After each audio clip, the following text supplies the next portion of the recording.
l'accession à l'indépendance.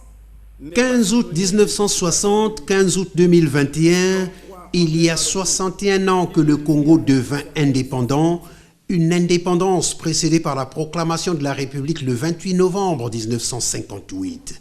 15 août, un jour émouvant, devenu aujourd'hui une journée de réflexion, car elle est une étape essentielle de la vie de notre État, et c'est bien autour de la notion d'État que s'est articulée l'évocation du Premier ministre Anatole Koliné-Makosso à l'occasion de la célébration du 61e anniversaire de l'indépendance du Congo.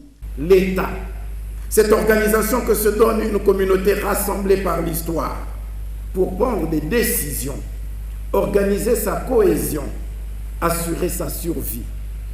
Oui, l'État, dans sa triple dimension sociologique, organisationnelle et juridique, mais aussi l'État dans ses différents attributs: indépendance, souveraineté, indivisibilité, démocratie, égalité, laïcité, tel que cela est repris à l'article 1er de la Constitution du 2 mars 1961.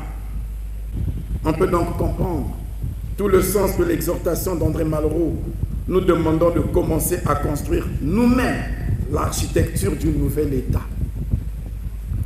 Et c'est ce que vous et chacun de vos prédécesseurs vous êtes attelés à faire depuis 1960.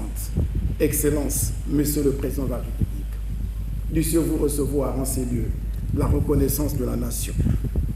Il y a le caractère souverain de l'État, une souveraineté pour le Premier ministre qui s'étend sur l'ensemble du territoire congolais délimité par des frontières internationalement reconnues, héritées de la colonisation. Quel aurait été notre destin sans les autres pays du monde?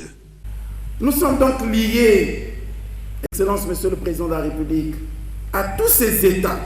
Et depuis lors, nous assumons notre indépendance et notre souveraineté, en traitant et en coopérant avec tous les États, au même pied d'égalité, avec le même amour, selon les mêmes règles, avec la même assurance, sans aucune tendance à privilégier tel ou tel autre État.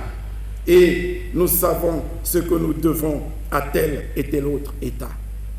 Que tous nos partenaires soient rassurés que jamais nous ne trahirons les idéaux de nos pères fondateurs. Pour le chef du gouvernement, les pères fondateurs ont tellement cru en l'unité du pays qu'ils l'ont mise en relief dans les différents symboles de la République, à commencer par l'hymne national, et de poursuivre qu'à travers les expériences que nous avons connues en 61 ans d'indépendance, nous avons enregistré des avancées, traversé des tumultes, mais la promesse d'une République unie et d'un État en constant progrès nous a toujours habités.